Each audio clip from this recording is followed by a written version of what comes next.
Ndugu waandishi wa habari, Jumuiya ya Umoja wa Wanawake wa Chama cha Mapinduzi UWT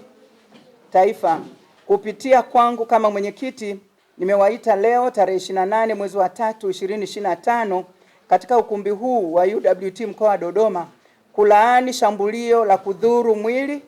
alilofanyiwa mwenezi wa Baraza la Wanawake la Chadema Bawacha, ndugu Sigilada Mligo. Kwa mujibu wa taarifa iliyotolewa na kamanda wa polisi wa mkoa wa Njombe tarehe 26 mwezi wa 3 2025 kuhusu tukio hilo, alieleza kuwa ndugu Sigilada Mligo ameshambuliwa na mmoja wa walinzi wa chama hicho anayefahamika kwa jina la Noel Olivale baada ya kutokea mzozo ndani ya kikao cha ndani cha chama hicho. Kwa kuwa UWT, moja ya madhumuni na majukumu ya UWT pamoja na mengine, na kwa mujibu wa kifungu cha F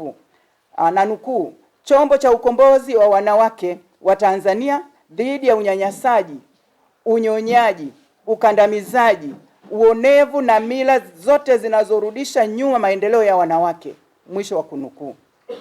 Hivyo, shambulio la kudhuru mwili dhidi ya mwanamke wa Tanzania ndugu Sigilada Mligo, mwenezi wa Bawacha, lililopelekea maumivu hadi kufikia hatua ya kulazwa, ni unyanyasaji, ni ukandamizaji na uonevu dhidi ya mwanamke, jambo ambalo ni baya sana, na UWT tunalipinga kwa nguvu zote na kukemea vikali. UWT inashangazwa na ukimya wa viongozi wa Baraza la Wanawake la Chadema juu ya shambulio la kudhuru mwili kwa kiongozi wa ngazi ya juu wa baraza hilo